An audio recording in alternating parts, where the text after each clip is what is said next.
गोटे खाली खाम केमिति गोटे मनीषर भाग्य बदल दूची आपण विश्वास करें। गपटी को आग दुनिया रे सबू जिनसर मूल्य अच्छी किंतु गोटे जिनस अच्छी जहाँ अमूल्य आईटा हूँ विश्वास। चलतु आज गप शुणा। बहुत दिन तलर कथा।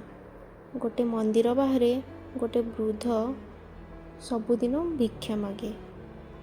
गोटे धनी लोक सबुदिन मंदिर को आसती किंतु से वृद्ध लोक को किछि दियंतिनी। दिने से धनी लोक जनक से वृद्ध पाखक आसिले आउ तांको गोटे खाली लफाफा देले। ताकू देकी कहले, एई खाम भितरे गोटे अमूल्य जिनस अछि किंतु एटा को सेते बेले खोलिबो जेते बेले तम पाखरे किछि भी नथिबो। किछि दिन परे वृद्ध लोकटी भारी बीमार पड़गले। तांको पाखरे आउ खाइबा पीबा पई टंका नथिला। से भाबिले आज ही ठीक समय, मु आज से लफाफाटी खोली देबी। से लफाफाटी खोलिले।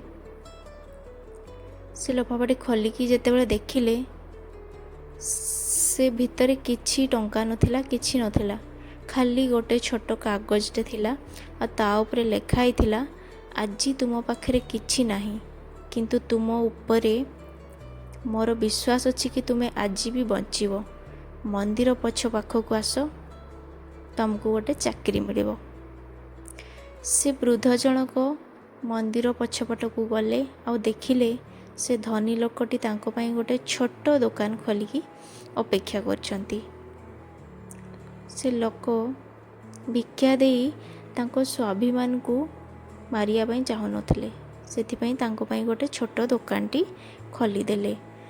एठू आमे शिक्षा पाइलवा एया जे लोकों को भिक्षा देई तांको स्वाभिमान को मारंतु नाही, बरंच तांको एमिति किछि करि दियंतु जेमिति से निजे निज गोड़रे ठिया होई पारिबे।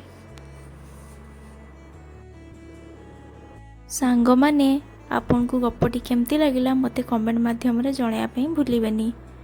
आ आपन को जदि मो गप गुड़ा भल लगुची ताहले प्लीज़ मो चैनल को लाइक शेयर और सब्सक्राइब करिया पई भूलिबेनी। धन्यवाद।